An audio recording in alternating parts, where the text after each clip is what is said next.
Her relatives traded her off because she seemed so ordinary. Yet the prosperous landowner recognized the single countenance he craved eternally. Out in Arizona during the hot months of 1889, a scorched heavens hung above a parched junction settlement. Breezes glided close over empty ravine, stirring arid earth and murmurs. Market time arrived, though no livestock or steeds were hitched. Upon the timber platforms of the aged tavern, adapted for disgrace, rested a young woman overly motionless to feel the warmth. Clara, 20 years of age, not stunning nor odd in appearance, the sort of features you overlook unless compelled to recall. Her palms lay arranged tidily upon her knees. Her gaze avoided all. Not her dad's, not her mom's, not the merchants strolling past feigning ignorance. Her light green gown pressed overly smooth served as the sole indication somebody cared that dawn. From the veranda behind, her dad shouted at the bar owner. She isn't pretty, but she's silent. Able to prepare meals, mend clothes, won't argue. That holds value, right? A person within laughed. The noise traveled along Clara's back, resembling a fallen penny. Her mom rested on the pillar, limbs folded, a stern glare across her features. Unlike Beatrice, she grumbled. That one could have brought a good sum. Beatrice, the favored child, invited to twirl with the financier's offspring, possessing wavy locks and velvet mittens. She'd departed, wedded and gleaming akin to a gem in another's dwelling. Clara stayed, evidently now available. A modest group assembled, not for offers, merely to observe. Then arrived he, the one lone horseman atop a chestnut mount, lacking followers, absent shiny boot gear. Yet he perched upright, causing locals to hush unknowingly. His attire appeared basic, grimy from journeying, yet the hide proved superior. The steed under him bred finely, composed amid this swelter. He alighted gradually, securing the bridle silently. His footwear pounded on the planks while approaching Clara, Harlan Brooks. Certain folks identified him, proprietor of Brooks Estate. Distant beyond the eastern hills, affluent, secluded, the type you learn of yet seldom encounter. Not locally, not this way. Clara's dad stood straighter, his smile broad and urgent. Mr. Brooks, unexpected. So, seeking a domestic helper? She lacks appeal, aware of that, but inexpensive. We're not avaricious types. Harlan remained mute initially. His stare shifted to Clara, not evaluating unlike others. Simply observing. Following an extended break, he inquired. Her title? Clara, the dad responded swiftly. Responds to anything, however. No issues from her. Continuing to gaze, Harlan delved into his jacket. Extracted a hide sack and presented it uncounted. This suffices, the dad winked. Certain you won't wish to? I stated. It suffices. The sack disappeared into eager grasp.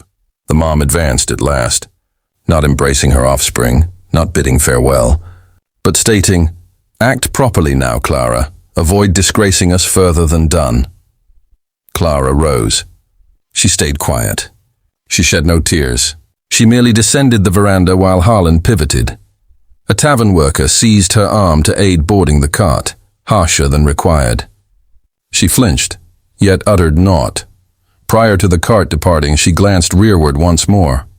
Her mom remained by the pillar, tallying currency with a tight look. She never glanced upward, not even briefly. The axles groaned below as the cart jostled on the soil trail, abandoning the settlement and its observing stares. Clara positioned erect next to Harlan Brooks, her palms interlocked on her knees, the quiet amid them as barren as the terrain extending toward the skyline. She snuck peeks at him occasionally. He maintained focus ahead, bridle slack in his grip. He remained silent. He showed no grin. He'd acquired her sons, posing any query past her title. Will I serve as his aide? She pondered. A hidden paramour, a spouse concealed in some rear chamber resembling a faulty timepiece. The sting of embarrassment lingered beneath her epidermis, the echo of her dad's tone resounding over the tavern veranda. She lacks appeal, echoed stronger than the axles below. A barren gust stirred particles. She hacked abruptly once. Silently, Harlan extended rearward the bench, retrieved a deep fleece mantle and extended it toward her. She paused. His stare stayed on the path. "Darn it," he uttered plainly. She enveloped it about herself. It carried a subtle scent of cedar and hide. It provided warmth. Over several hushed leagues they traveled accompanied solely by clops and far-off insects. Clara's musings wandered rearward beyond the swelter and mortification into youth marked by imbalanced lines. Beatrice, boasting her blonde spirals and rehearsed keyboard skills, forever the ideal offspring. Clara recollected perching legs crossed under the cooking area board while their mom fastened Beatrice's worship attire, whispering, "Remain motionless now, dear." Attractive females require flawlessness. Clara lacked keyboard lessons. She learned repairing, extracting milk, vanishing during visits. Formally, as a nearby lad attempted presenting her a band, her mom grabbed it away. "She won't accept pity," she'd barked. That lad subsequently pursued Beatrice. Clara never viewed the band afterward. The cart halted. She gazed upward. They bordered a broad, unmanaged pasture. Blossoms unfamiliar swayed softly in the gust, and high foliage extended toward the faint midday glow. Harlan arose, descended, and proffered his palm. She disregarded it, descending independently. He appeared uninsulted. They remained jointly mute briefly. Clara drew the mantle tighter about her arms. Then gently, Harlan queried, "Give an option. How might you exist?" The inquiry shocked her greater than if he'd clutched her limb. She gaped at him. She stumbled. "I fail to comprehend." "You caught it," he stated. "Not dictated desires, not anticipated by folks, merely you. If selection yours." She parted her lips, then sealed. Nobody had posed that. Nobody concerned. "I'd dwell someplace serene," she uttered eventually. "Someplace useful without judgment." He inclined head once, content. "Perhaps then," he uttered, resuming the bridle. "We may commence yonder." She ascended the cart adjacent him, uncertain of the exchange. Yet the quiet thereafter seemed altered. Not vacant, not burdensome, merely anticipating. The Brooks estate expanded broader than Clara envisioned. Leagues of exposed pastures, breeze-eroded sheds, and untamed sage that slinked beside barriers as though lacking destination. The primary residence positioned, dignified yet modest upon a minor elevation, with veranda ample for collecting aspirations and grime similarly. Nobody welcomed with inquiries upon reaching. Nobody gawked. The caretaker, a lady called Edith, bearing an iron silver plait and stares that perceived beyond utterances, guided Clara to a chamber with tiny pain-oriented west. She omitted querying Clara's identity. She merely positioned stacked cloths at bed's rim and uttered, "We rise promptly here." Yet Harlan issued no commands. Not then nor subsequent days. Clara awaited directives on position, sanitation, serving, yet guidelines absent. Rather, time flowed mildly. She roamed the plot where plants long feral. She extracted intruders unprompted. She tagged containers of parched basil and rosemary. Upon discovering a estate worker unable to decipher remedy tags, she proposed instructing him. Then additional pair participated. Harlan observed, yet silent. The workers discussed her softly but kindly. They termed her Miss Clara, despite no directive. Locally, murmurs expanded. Harlan Brooks acquired an ordinary lass, likely for concealed motive. Perhaps she's docile for dominance. As the area smith quipped regarding it before Harlan, the response proved quick and soft. "Nobody on my estate is owned," Harlan stated. "Note that." The smith quipped no further. Within the residence, Harlan observed Clara, not lustfully but attentively. She avoided striding when anxious. She flattened her garment. She invariably set her palms rear post cleansing, as though fearing visibility offense. She possessed custom of gazing at stars akin to others at lectures. She posed no queries, yet he started desiring she might. One midday, a yell resounded from barns. A juvenile foal escaped and trapped limb amid two barrier planks. Crimson and frenzy saturated atmosphere. Harlan and Clara dashed. He attained the foal initially, clutching neck and whispering calming terms. It flailed, stares broad with agony. "Fetch liquid!" Harlan yelled backward. Clara complied. Plus, she contributed composure. She crouched near the foal's limb, evaluating injury. "Require fabric, pure, heated if available. Familiar with steeds?" he queried. "Negative," she stated, "yet familiar with fractures. My relative tumbled once on frost. They collaborated, mute but certain." She applied pressure he restrained. Her tresses loosened amid perspiration and effort. His cuffs folded, limbs marked with soil and crimson. Upon completion, the foal rested, inhaling, rapt and serene. Clara arose, wiping soil from legs. Harlan extended, instinctively cleaned a crimson streak from her face. His digits lingered beyond necessity. She stiffened. Not terror, not unease. Merely another. He encountered her stares. "You bore a spot," he uttered softly, her tone firmer than sensed. "I overlooked." He dropped his palm. She averted initially, yet not prior to a peak lingering beyond custom. Neither discussed it afterward. Yet that evening she positioned on veranda and gazed upward at stars, and as Harlan traversed rear, he avoided interrupting her quiet. He merely positioned adjacent. It proved initial autumn as the outsider reached. A gentleman in elegant overgarment stares keen past circular lenses. Bearing hide container and coiled fabric bound to rear, Clara viewed him from Plain.What, alighting from leased cart and presumed for the steeds. Fresh depiction of Harlan's valued mare, maybe. Affluent males favored depictions of assets. Subsequent that midday, Edith rapped softly at her entrance. "Mr. Brooks requests you position near entry pane with tome," Clara winked. "Reason? Simply comply." "Light's ideal presently," Clara complied. She occupied customary spot near pane. Illumination there mildest late day, and parted the worn tome Harlan provided from rack. Verses largely those she scarcely grasped, yet they seemed serene akin her. The creator arranged opposite chamber sans terme. As she ultimately comprehended occurrence, grasping she proved focus, not setting. Her initial urge proved standing, yet Harlan uttered from corridor. "Remain precisely so," she pivoted features mildly. "I'm not," she commenced, agitated. "I aware," he uttered plainly. He entered chamber, spoke to creator. "Avoid depicting her resembling another. Indifferent if chin overly angular or bridge overly gentle. Seize her as now, not compliment for reality," the creator inclined. It required triple days.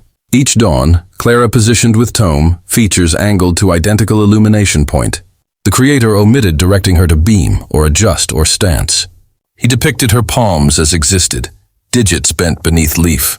He depicted manner her stares lowered mildly as though heeding terms rather than perusing. On quadruple day, Harlan supervised encasing. He placed completed fabric suspended in primary lounging area over rock fireplace. It proved sole depiction in dwelling, visitors observed. They queried, "Who's she?" Harlan omitted her title. He'd merely respond, "She's the individual I refuse to overlook." Reports of depiction circulated. Murmurs turned inquiries. In single day, correspondence reached from Phoenix. Request a meal with kin of railway tycoon. Their offspring, 23, rich, schooled. Gossip claimed they sought merged territories, sought Brooks' title. Harlan dispatched correspondence sealed. As queried cause, he uttered merely, "I've selected already." He omitted uttering those to Clara, yet she perceived them otherwise.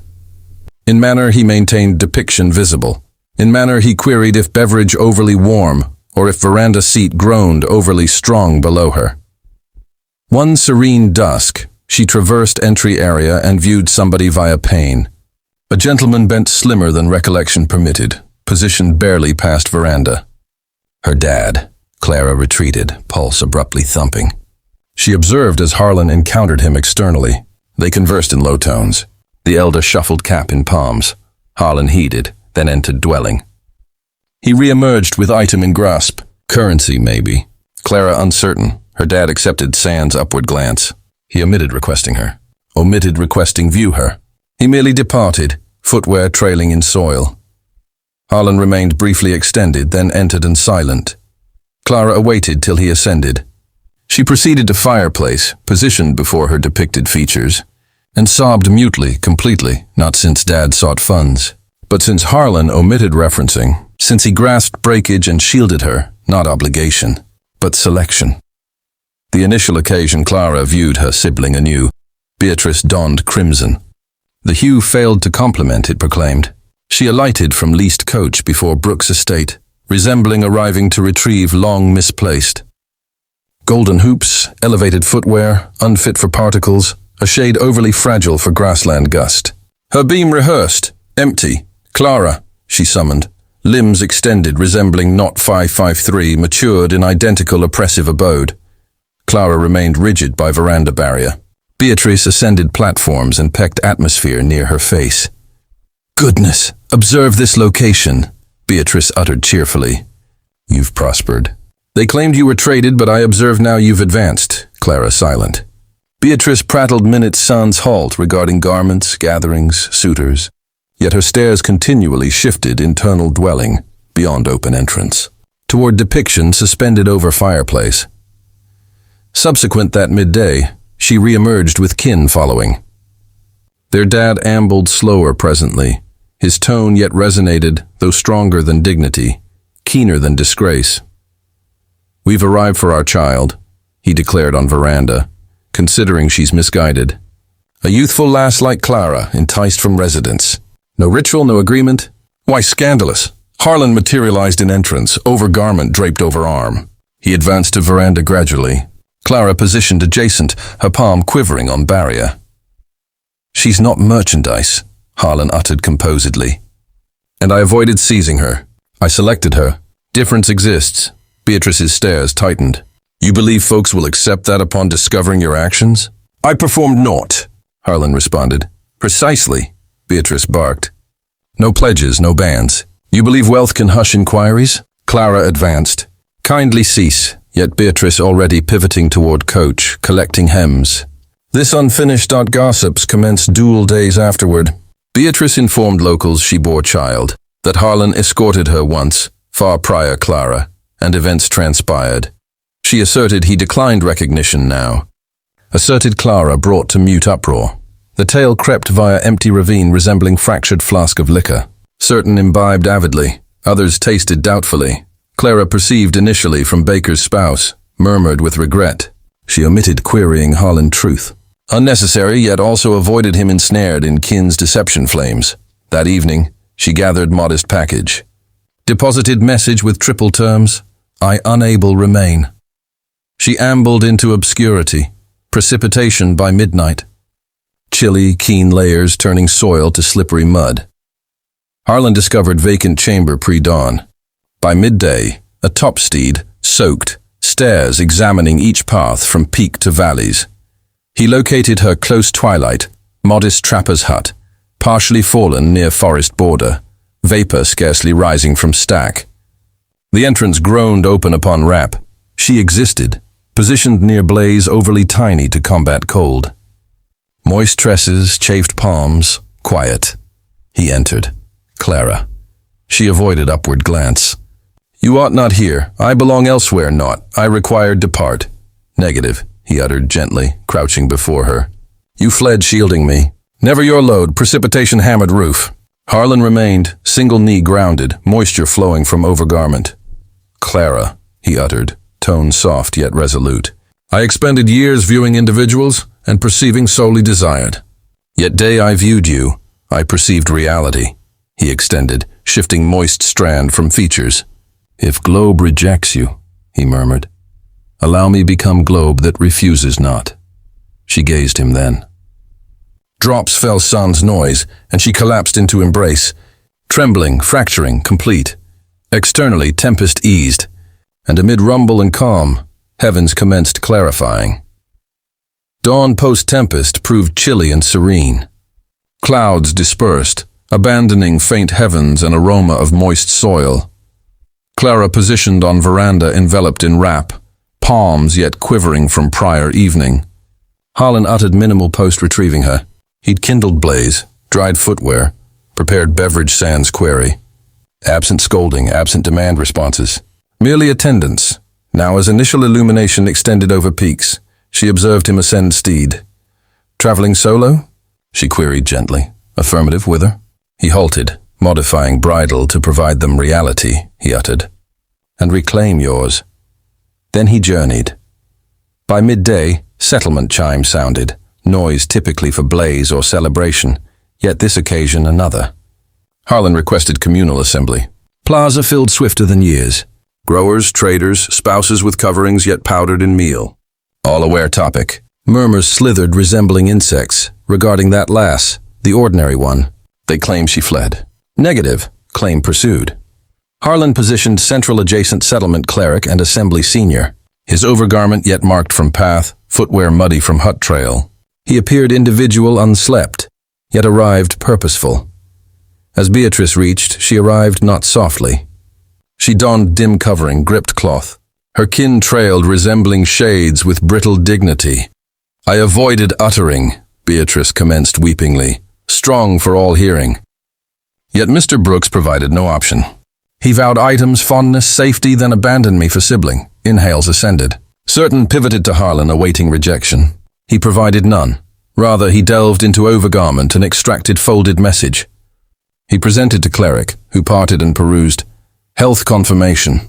Miss Beatrice Harrington lacks and lacked offspring. Moreover, documents verify her efforts to acquire funds via deceit from Mr. Brooks's workers. Whispers transitioned from astonishment to critique.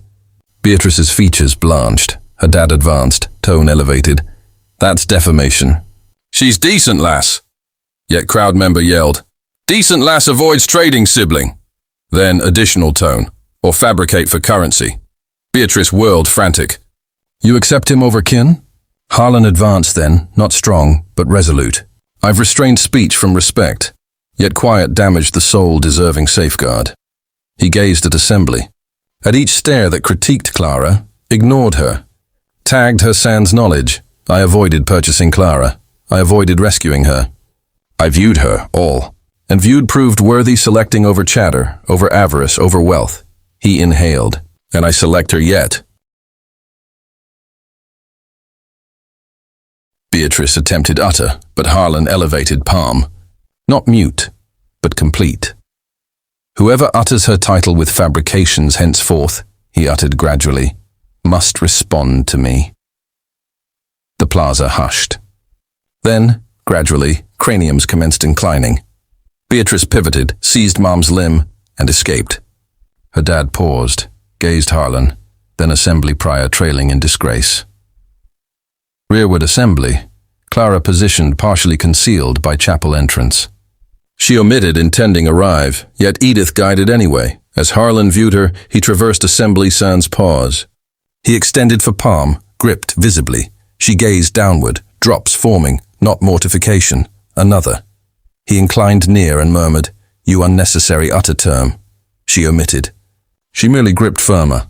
Days post-assembly seemed altered. Atmosphere in empty ravine bore minimal clamor, minimal doubt, yet not all. Beatrice and kin re-entered abode on settlement border, merely discovering society's portals sealed. The vendor extended no loans. The garment creator declined orders. Even worship bench once holding kin title remained vacant. Then arrived obligation gatherers. Funds acquired on Beatrice's false vows now required settlement. As absent abode seized, furnishings hauled, drapes removed from panes resembling faults exposed, Beatrice became frantic. Single evening, beneath obscurity veil, she slinked onto Brooks' estate. She located dark filly near rear barrier, saddled coincidentally. She failed advancing past shed. Caleb, one Harlan's eldest estate workers, emerged from darkness with lamp in single palm and firearm in additional. "Figure that steed isn't yours," he uttered composedly. "She brought to Harlan post-midnight. Clara," positioned in entrance as they guided Beatrice into sitting area. Moisture from precipitation, gasping, her elegant attire dimmed and ripped. She silent. Harlan uttered. "You arrived thief," he stated. "Post all you've seized." Beatrice's tone fractured. "I possess nowhere additional." Aware. He approached nearer, yet kindly. "I avoid summoning lawmen," he stated. "Not since innocent, but since female you injured wouldn't desire murk." He peeked at Clara. "She wouldn't desire your disgrace spectacle. She wouldn't desire your title proclaimed in tribunals." He gazed back at Beatrice. "I pardon you," he stated. "Not deserving, but since she does." Beatrice omitted gratitude. She merely departed, cranium lowered, garment adhering to legs, and vanished along muddy trail she once paraded in scarlet. She absent from empty ravine thereafter. Subsequent dawn, Clara arose promptly and ambled settlement solo. She bore modest sack, currency gained from vending her remedies, her sewn fabrics, her serene labor. She deposited on threshold of kin's lodging. No message, merely decency's burden. Edith located her external worship and queried cause. Clara responded gently. Not forgot deeds, but desire they grasp traded didn't diminish me. Back at estate, Harlan possessed item awaiting. He escorted Clara journeying that midday, guiding via dense shrubs till attained opening near stream curve. The foliage there oscillated tall. Golden untamed blossoms flowered in timid groups. Heavens overhead expanded broad and mute. I acquired this territory yesterday, he stated. She surveyed, perplexed. Merely pasture, he beamed. Your pasture, her stares expanded. Named ordinary field, he appended. She winked. 'Cause since they termed you ordinary, he stated. Yet you cause even quiet flourish. Glow descended low. Clara positioned central field, gust caressing features, hems fluttering about limbs resembling murmurs. Harlan positioned rear, seized palm, elevated tenderly to lips. They traded you, he stated, tone low, since believed nobody would view you. He gazed her completely then. Naught protected, naught retained, but I viewed soul features I'll crave, and I'll select again repeatedly, repeatedly. She unable utter. Unnecessary. Drops glided down features, and Harlan captured one with digit cushion. There, central ordinary field, as twilight enveloped globe in amber, history dissolved, and solely affection lingered. Single year afterward, the field no more merely serene pasture hidden behind stream. It proved sanctuary of gust and untamed blossoms. That dawn, visitors reached via cart, steed, even walking. Greater than estate ever viewed, attired in fresh tops and worship garments, they arrived not curiosity but respect. Nobody murmured any more regarding Clara's arrival. They discussed rather what she became. Clara positioned in basic ivory gown, manually sewn with minute sage string. No covering, no ornaments, merely her. Harlan donned finest overgarment, yet humble, yet used. But stares bore firmness of individual aware belonging. They positioned beneath curve of interlaced birch and thyme with blossoms gathered that dawn by youth, Clara instructed. No pledges proclaimed. Merely single vow. I'll select you, Harlan stated. Even unobserved, I'll trust you, Clara murmured. Even self-doubt. Visitors arose applauding, not display, but scarce. Genuine. Afterward, as lights shimmered, and meal distributed palm to palm, Harlan guided Clara a few paces from field to modest timber structure. Freshly coated and roofed, sign over entrance read, ordinary souls, radiant tomorrows. Internal existed dual lines of seats, board piled with boards and writing tools. Racks aligned with yarn and material pieces. It would prove Empty Ravine's initial academy for females constructed not status, but ignored. Clara instructed there triple days weekly. Her initial learners proved offspring of estate workers, alas parentless in grassland blaze, and single youthful parent never learned peruse. Clara instructed them not merely symbols, but maintain craniums resembling significant. Occasionally Harlan would position external pain, feigning repair harness merely heed. One midday, a tiny tone pulled his cuff. It pertained to Eliza, a dark-stared lass with band overly slack in plait. Mr. Brooks, she queried, "'cause you chose Miss Clara." Harlan gazed via pain at spouse, chuckling gently as she adjusted seam glow on face. He beamed since she never required gleam. He stated, to cause others perceive illumination. That dusk, as glow slid low and globe turned amber anew, Harlan and Clara journeyed jointly via ordinary field, adjacent, no terms, merely soft clop rhythms and blossom swish in gust. Sage inclined with zephyr resembling inclining. Distant the territory appeared infinite, but they unnecessary globe vast, merely sufficient contained single affection, and that here an ordinary field proved ample. Thank you for journeying with us via this memorable path of affection, honor, and serene power.